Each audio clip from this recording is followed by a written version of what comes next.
Series का कितना महत्वपूर्ण भूमिका होता है आंसर राइटिंग में? जी। सीसेट एक बहुत हुआ है इस एग्जाम के लिए, आपने कैसे मैनेज किया इसे? फिर आप ग्राम प्रधान के बावजूद भी अफसर बन जाएंगे। जी बिल्कुल। दिल्ली में कहाँ रहते थे? गांधी विहार में रहा। हमको मिटा सके ये जमाने में दम नहीं, हमसे जमाना है, जमाने से हम नहीं। नमस्कार, मेरा नाम है मनीष भारती और आज हम जुड़े हैं आपसे संस्कृति आईएएस के प्रयागराज केंद्र से। हमारे साथ आपसे बात करने के लिए एक बेहद दिलचस्प शख्स हैं, नाम है चंद्र प्रकाश गौतम जी। चंद्र प्रकाश जी यूपी पीसीएस 2022 में डिप्टी कलेक्टर पद पर चयनित हुए हैं।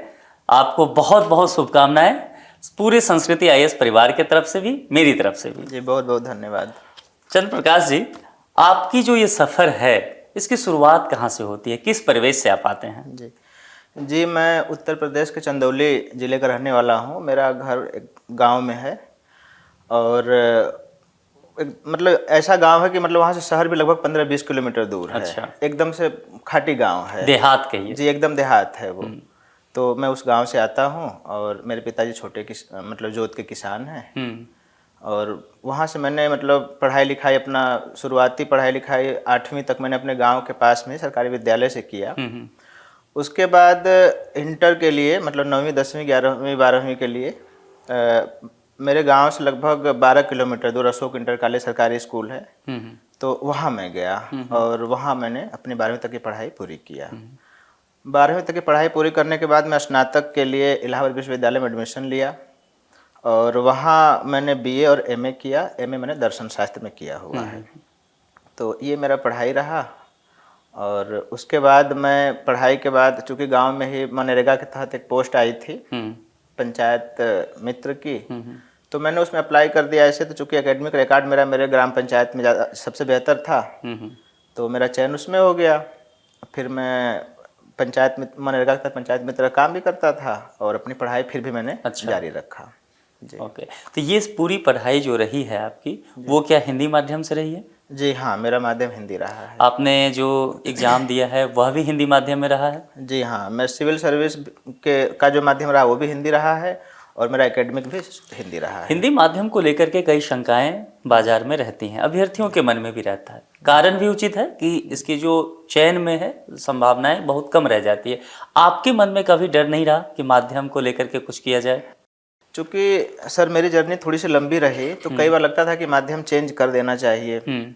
कई बार ये लगता था कि नहीं, हिंदी में मटेरियल कम उपलब्ध है, या जो कई बार होता है कि नहीं इंग्लिश में आप ज़्यादा लिख पाते हैं, हिंदी में थोड़ा स्पीड घट जाती है सिरोरेखा वगैरह खींचने, मात्रा लगाने में। पर फिर जब मैं 2 बार इंटरव्यू दिया तो मुझे लगा कि नहीं, जब मैं इंटरव्यू में पहुंच रहा हूं उसी माध्यम से, उन्हीं स्रोतों से, तो अगर मैं अपना परिमार्जन और बेहतर कर लूं थोड़ा सा, तो मैं अंतिम रूप से भी सफल हो सकता हूं। तो मेरा कॉन्फिडेंस बूस्ट हुआ इन सब चीज़ों से और मैं हिंदी माध्यम को बनाए रखा और उसी से मतलब मैं डिप्टी कलेक्टर के पोस्ट के लिए चुना गया और आज आपके सामने कहीं ना कहीं भाषा का एक हवा है जी। अगर उस पर सही से काम किया जाए तो यह बाधक नहीं है, बल्कि सहायक के रूप में फिर आपके सामने आएगी। मैं जब आपके प्रोफाइल पे रिसर्च कर रहा था तो एक दिलचस्प चीज़ मैंने जाना, वो ये था कि आप राजनीति में भी सक्रिय रहे हैं और वो भी अच्छा खासा समय आपने राजनीति में दिया है। क्या था वो किस्सा, हमसे शेयर करना चाहेंगे आप? जी बिल्कुल सर, दरअसल जब मैं पंचायत मित्र ग्रुप में काम कर रहा था तो काम मनरेगा के तहत कराना होता था। मूल काम वही हम लोगों का रहता था, पर चूंकि गांव में रहने के नाते ब्लॉक में आना जाना होता था हम लोगों का, तो लोगों का पेंशन का काम हो गया, बैंक खाता खुलवाना और भी बहुत सारे काम चूंकि करवाते रहते थे, तो लोगों में अच्छी पहचान बन गई। तो फिर मेरे यहाँ सीट आ गई, जनरल सीट आई, तो मुझे लगा कि एक बार इलेक्शन लड़ना चाहिए। और उसमें काफ़ी यंग था मैं, तो लोगों ने उससे पूछा तो उन लोगों ने कहा कि आप चुनाव लड़िए, अच्छा रहेगा। ये ग्राम प्रधान के चुनाव जी था? ग्राम प्रधान का। तो मैं चुनाव लड़ा और बहुत ही शानदार वोटों से मैं इलेक्शन जीता। मैं 5 साल प्रधान भी रहा। अच्छा।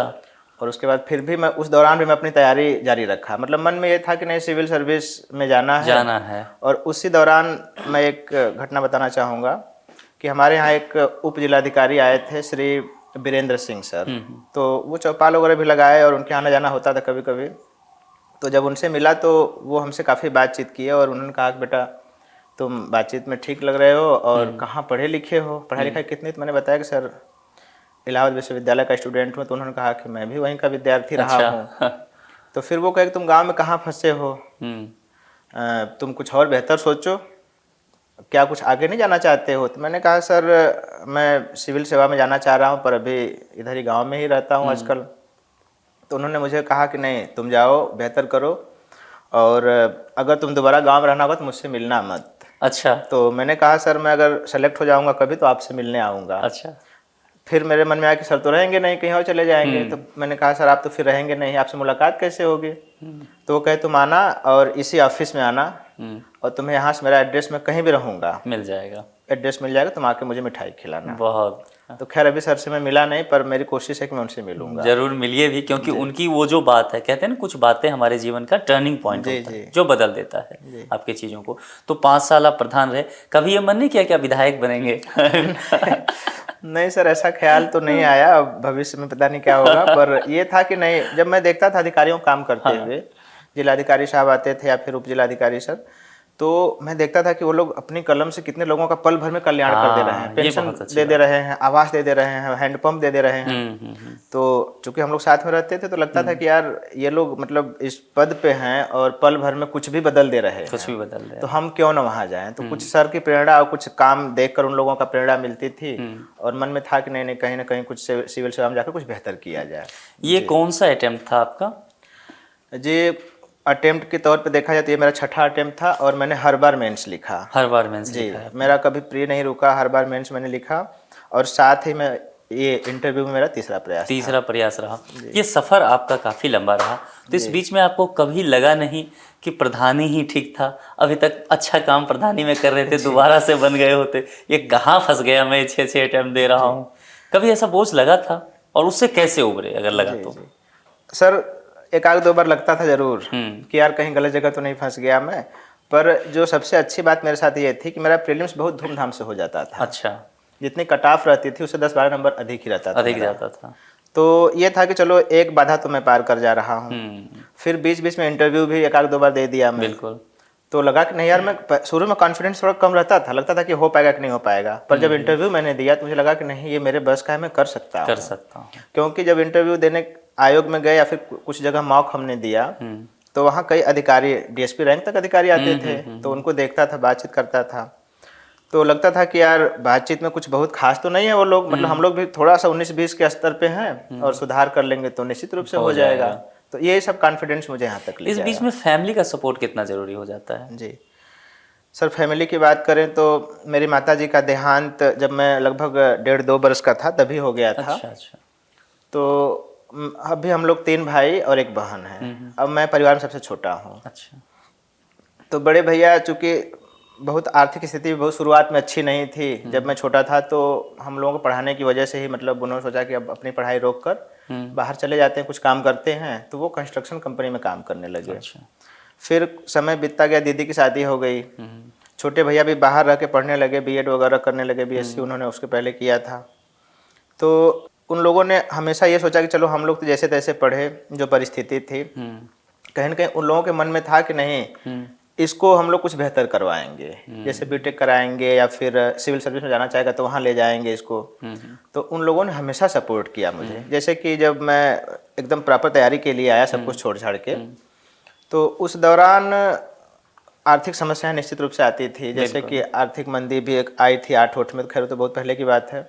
फिर कोविड की समस्याएं आई, कोविड के समय में बहुत परेशानी आई, तो तमाम लोग नौकरियां चली गई, तो लगता था कि यार अगर मतलब ऐसा कुछ होता है मेरे परिवार में तो फिर बड़ा संकट हो जाएगा। तो ये सब तनाव तो आता था, पर किसी न किसी रूप में वो लोग हमेशा सपोर्ट करते रहे। मुझे आर्थिक स्तर पे या उस फ्रंट पे मुझे कभी सोचना नहीं पड़ा। और साथ ही सर मैं बताना चाहूँगा कि जब रिजल्ट कभी आता था मेरा, तो मेरे परिवार की एक बड़ी अच्छी खूबी थी कि वो लोग रिजल्ट कभी पूछते नहीं थे मुझसे। ये बहुत अच्छी बात कही है। कभी नहीं कहते थे कि नहीं रिजल्ट आया तो तुम्हारा क्या हुआ। वो लोग अखबार में पढ़ भी लेते थे, उनको लगता था कि अगर आया होता तो खुद ही बताता कि नहीं मैं सेलेक्ट हो गया हूँ। तो कभी पूछते नहीं थे। फिर 4 दिन 6 दिन बाद जानबूझ के डिले करते थे फ़ोन करने में। वो लोग बाद में फ़ोन करते थे और मुझे ढाढ़स बताते थे कि नहीं चलो कोई बात नहीं, नहीं हुआ तो ठीक, अगले बार हो जाएगा, उसमें ऐसा भी क्या है, समय लगता है, ये बड़ी परीक्षा है, इसमें अच्छे से लोगों को समय लगता है। बहुत कम लोग होते हैं जो 1-2 अटेम्प्ट में निकाल लेते हैं। और हम लोग तो वैसे भी ग्रामीण बैकग्राउंड से थे और एकदम मतलब एकदम पिछड़े गाँव से पढ़ के आ रहे हैं। जी बिल्कुल।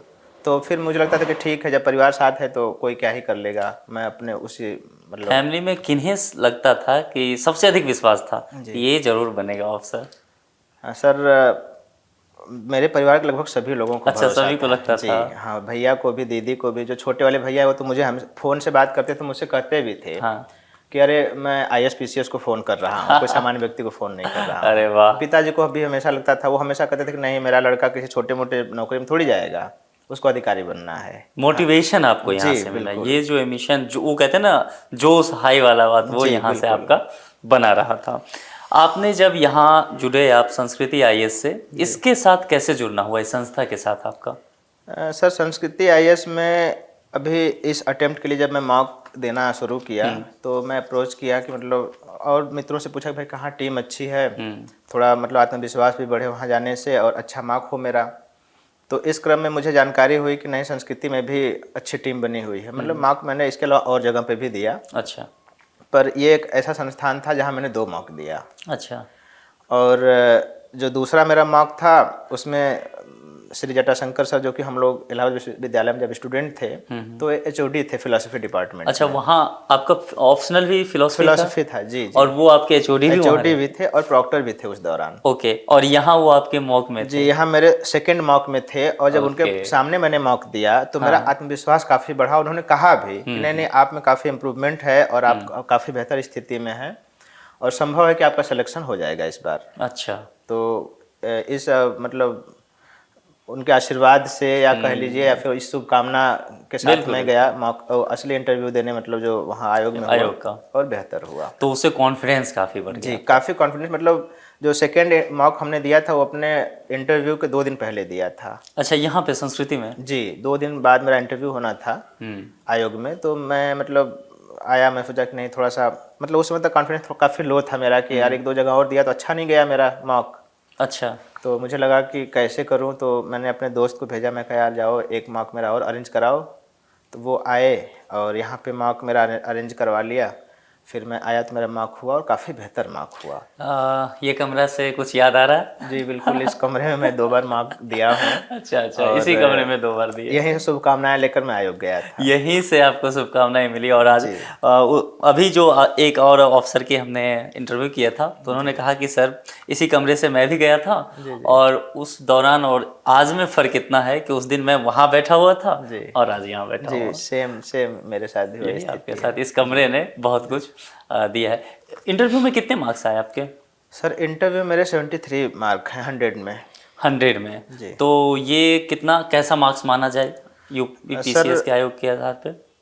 जो SDM ग्रुप बना हुआ है तो उसमें 35 लोग अभी तक मतलब जुड़े हुए हैं। तो मैं उन सभी लोगों की मार्कशीट देखा हूँ तो उसमें एक मैडम है, उनको 75 मार्क्स मिला हुआ है इंटरव्यू में। अच्छा। और अभी तक ज्ञात नंबरों में मेरा दूसरा सेकंड हाईएस्ट नंबर है। तो बहुत अच्छा मार्क्स आपको मिला है, आप सेकंड इंटरव्यू हाईएस्ट हैं। तो कहीं ना कहीं ये इंटरव्यू का मार्क्स जो रहा है वो आपको रैंक अच्छा कर दिया आपका। जी, रैंक अच्छा कर दिया और जो पोस्ट मिली है कहीं ना कहीं वो इंटरव्यू की वजह से ही मिली है। और वो सर्वश्रेष्ठ पोस्ट है आयोग के राज्य स्तर का, तो सबसे बड़ा पोस्ट वही है, उससे ज़्यादा क्या हो सकता है।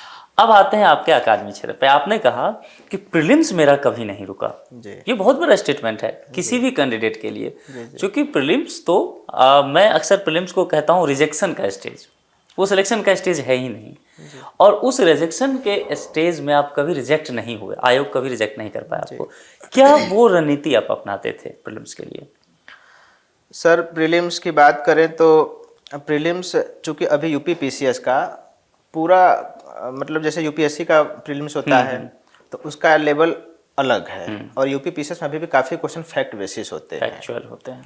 तो जब मैं मेंस के लिए पढ़ता था तो मैं प्रीलिम्स के लिए अलग से मतलब उसी नोट्स पे साइड में मतलब PT लिख कर चीज़ों को, जैसे डेट लिखना हो, कुछ फैक्ट लिखना हो तो लिख लिया करता था। अच्छा। और साथ ही मेरी कोशिश ये रहती थी कि मतलब कुछ मार्केट में जो आती हैं ना नोट्स वगैरह भी, और जो क्वेश्चन बैंक आते हैं। अच्छा। तो कोशिश ये रहती थी कि हर सब्जेक्ट मतलब 4-5 हज़ार क्वेश्चन या जितना मैक्सिमम क्वेश्चन हो सकते हैं मैं सॉल्व कर लूँ, ताकि अगर कोई रिपीटिशन होता है वहाँ पे, जैसे आयोग में कई बार क्वेश्चन रिपीट भी होते थे, पहले पूछे हुए क्वेश्चन दोबारा पूछ लिए जाते थे, या तो भाषा बदल के या फिर सेम क्वेश्चन वैसे ही पूछ लिए जाते थे। तो मेरी कोशिश ये रहती थी कि मतलब कम से कम वो प्रश्न तो गलत ना हो मुझसे।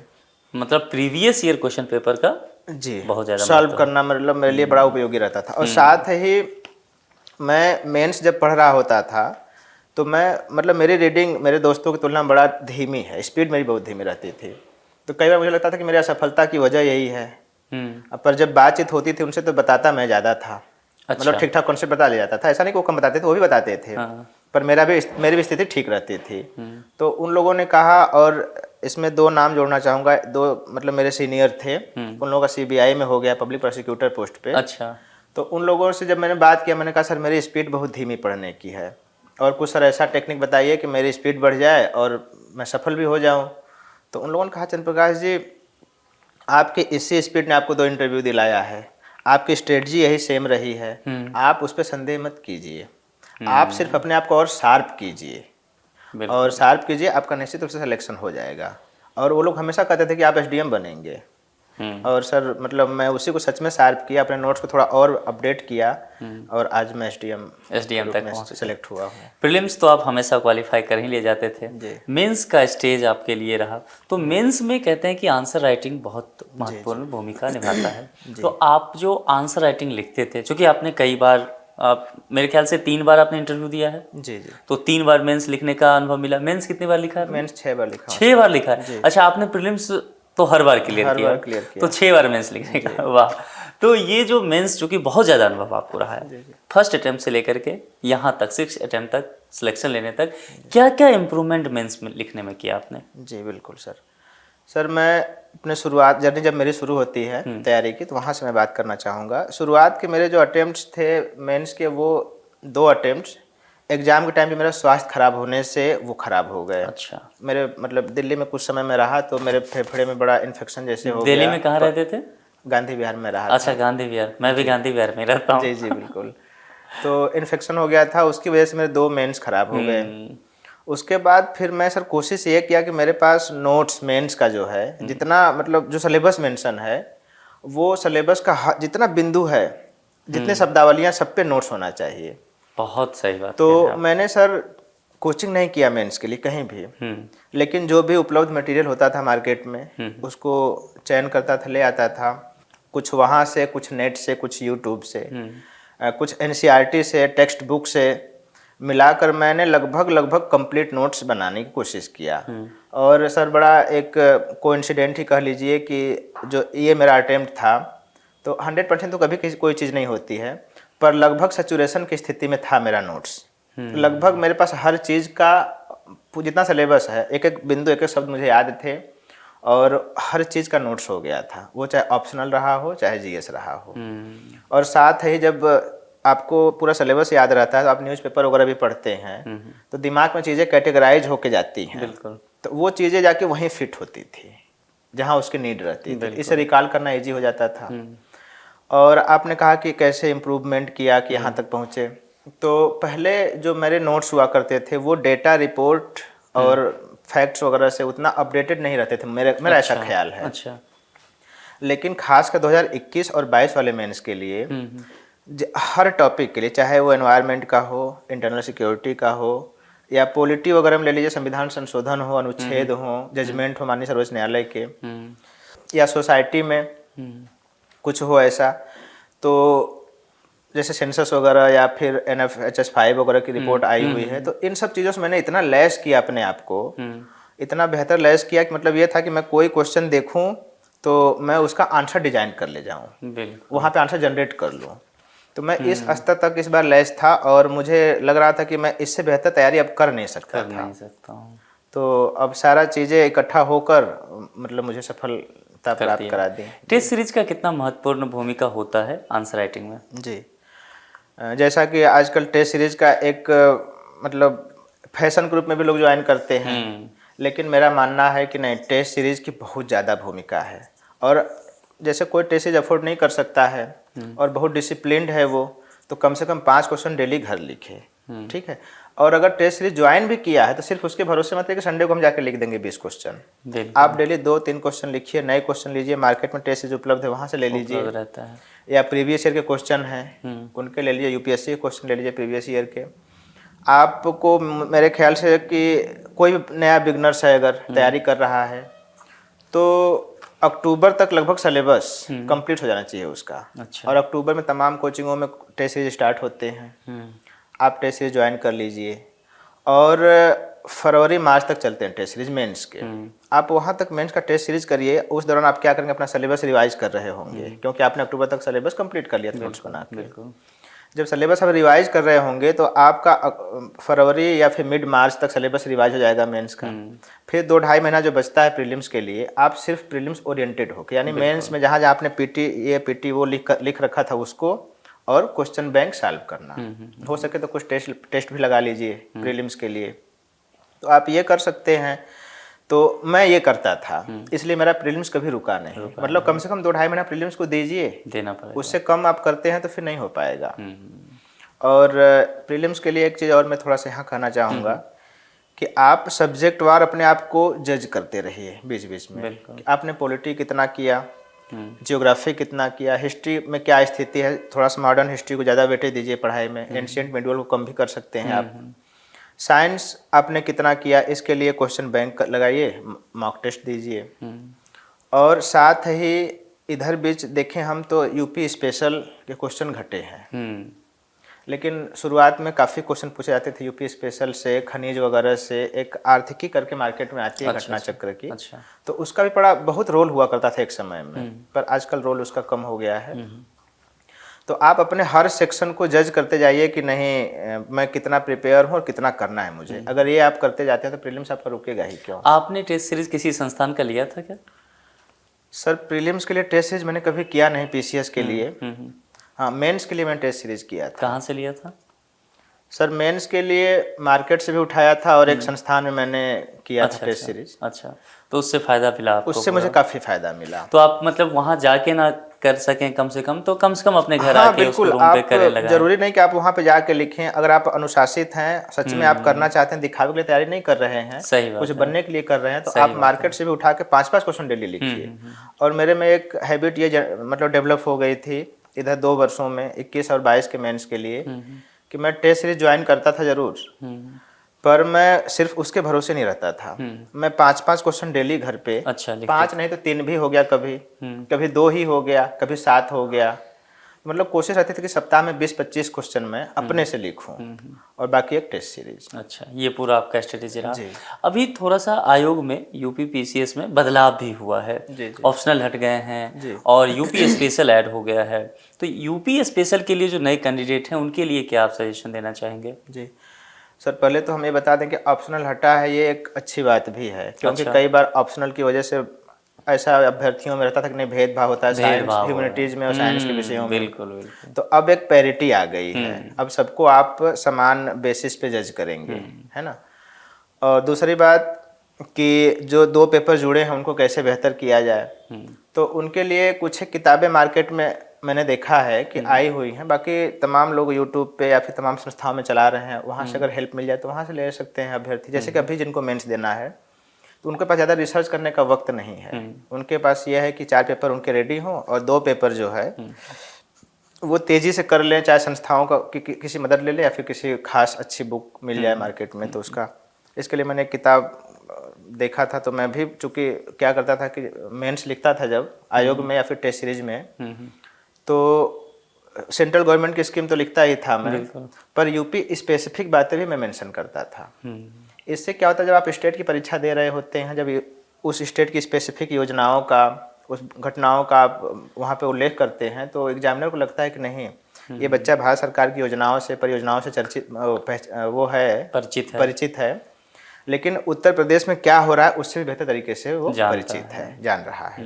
तो इसका आपको 1 नंबर 1.5 नंबर का एक्स्ट्रा बेनिफिट मिलता है। सीसेट एक बहुत हुआ है इस एग्जाम के लिए, आपने कैसे मैनेज किया इसे? सर इंटर तक मैं मैथमेटिक्स पढ़ा हूँ, तो मतलब सामान्य रीजनिंग मैथ मुझे आती थी।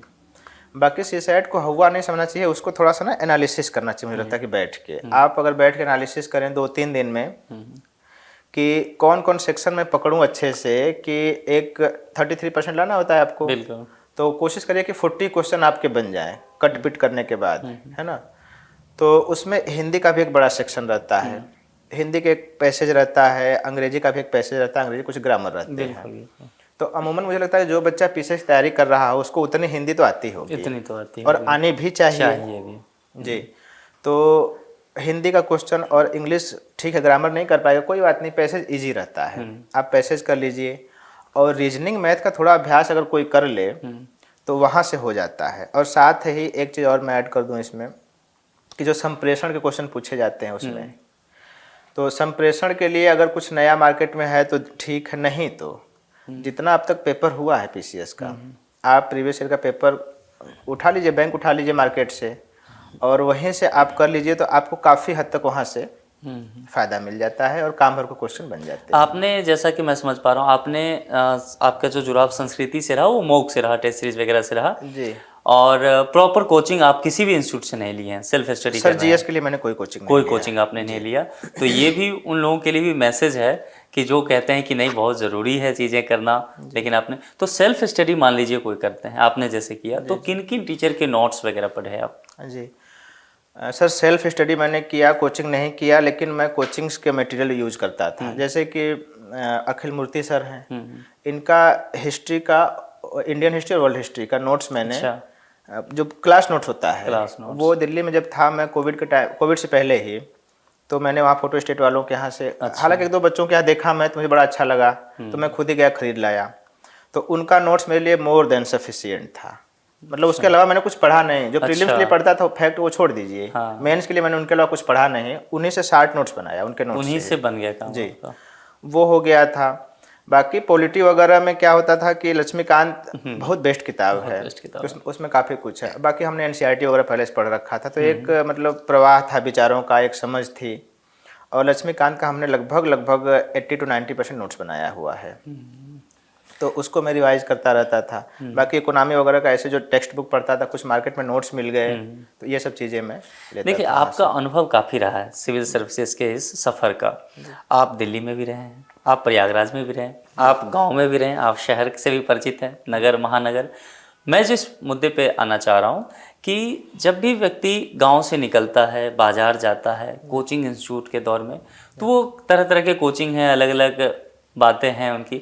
तो कोई स्टूडेंट अगर चयन करना चाहे कोचिंग का, तो वो किन किन बातों का ध्यान रखे? जी, पहली बात तो सर मैं ये कहूँगा कि किसी को कोचिंग करना है कि नहीं करना है, ये निर्णय लेने से पहले उसे क्या करना है, किस फील्ड में जाना है, ये बहुत बेहतर तरीके से सोच समझ कर निर्णय लेना चाहिए। आप एक हफ्ता नहीं 10 दिन सोच लीजिए कि मुझे सिविल सर्विस करना है तो करना है। फिर जब एक बार कंक्रीटली आप सोच लेते हैं, डिसीजन ले लेते हैं, तो फिर आप पीछे मुड़ के मत देखिए, फिर आप ग्राम प्रधान के बावजूद भी अफसर बन जाएंगे। जी जी बिल्कुल। तो आप ये मत सोचिए कि नहीं हम कहाँ फंस गए, सामने टीचर बन गया, एसएससी बन गया, ये कर लिया वो कर लिया। तो आप जब निर्णय ले लिए हैं तो अब उसको पूरा कैसे करेंगे, आप ये सोचिए जी। तो इस क्रम में अगर कोई कोचिंग आप लेना चाहते हैं तो सबसे पहले जो सिलेबस है, जो बेसिक किताब एनसीईआरटी मानी जाती है, कम से कम उसको तो 2 बार रीडिंग लगा ही लीजिए।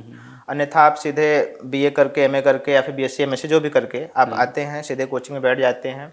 टीचर तो चूंकि एक्सपर्टीज रहती है, उनकी 10-12 साल से पढ़ा रहे होते हैं और भी ज़्यादा समझ पढ़ा रहे होते हैं, वो पढ़ाते हैं पर हम उसको ले नहीं पाते हैं। मैंने कई लड़कों को देखा है।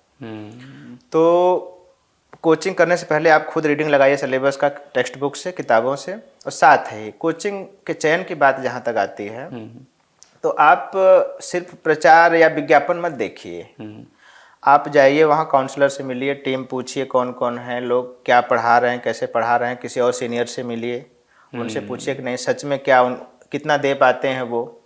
तो जहाँ कंप्लीट टीम आपको लगती हो कि नहीं सब कुछ, सब टीचर अच्छे हैं, सब्जेक्ट के सही हैं, हाँ सब कुछ हमें मिलेगा यहाँ से, वहाँ जाइए। आजकल तो डेमो का काफ़ी है, काफ़ी कोचिंग डेमो देते हैं कि आप मेरा 10 क्लास पढ़ के देख लीजिए, 5 क्लास पढ़ के, तो वो भी एक अच्छा विकल्प हो सकता है। जी बिल्कुल, ये भी एक अच्छा विकल्प हो सकता है।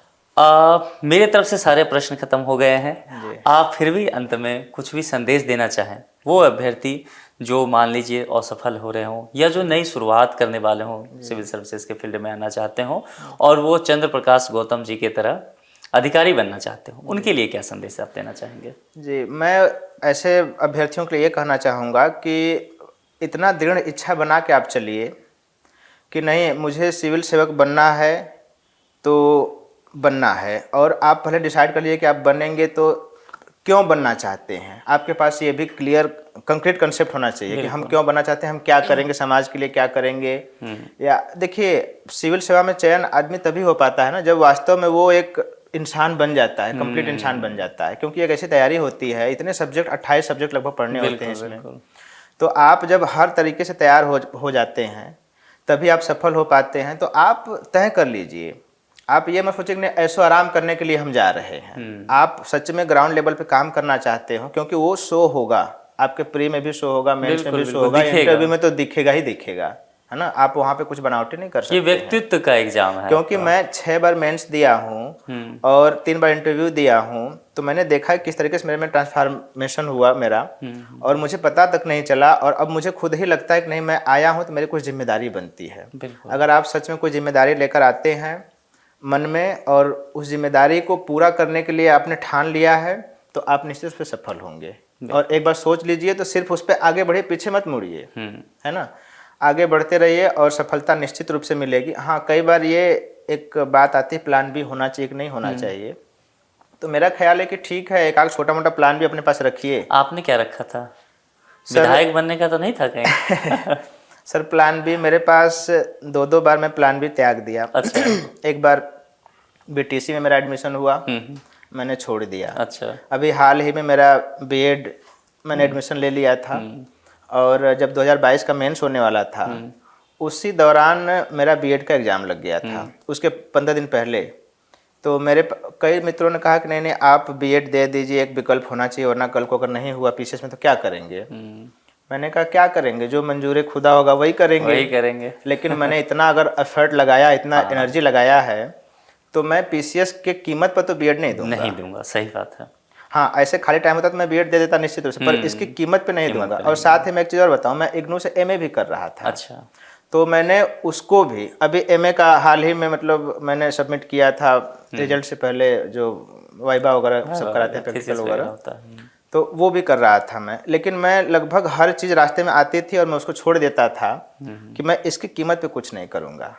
चाहिए तो यही चाहिए, और इसमें भी मुझे कोई और पद नहीं चाहिए, चाहिए तो मतलब प्रॉपर एसडीएम चाहिए। और संयोग कहिए या जो कह लीजिए कि हुआ तो सीधे एसडीएम पे हुआ, और एक ही बार सफल हुआ मैं 6 बार में, और अंतिम सफल हो गया, परीक्षा से बाहर हो गया। चलिए, अंत वाला तो सब भला। चंद्र प्रकाश जी, आपने बहुत समय हमें दिया, अपने बेशकीमती समय में से हमारे लिए वक्त निकाला, अभ्यर्थियों के लिए बहुत ज़रूरी बातें बताई। आपके लिए बहुत बहुत शुक्रिया हमारी पूरी संस्कृति आईएएस टीम की तरफ से, और आपके उज्जवल भविष्य की हम कामना करते हैं। धन्यवाद सर।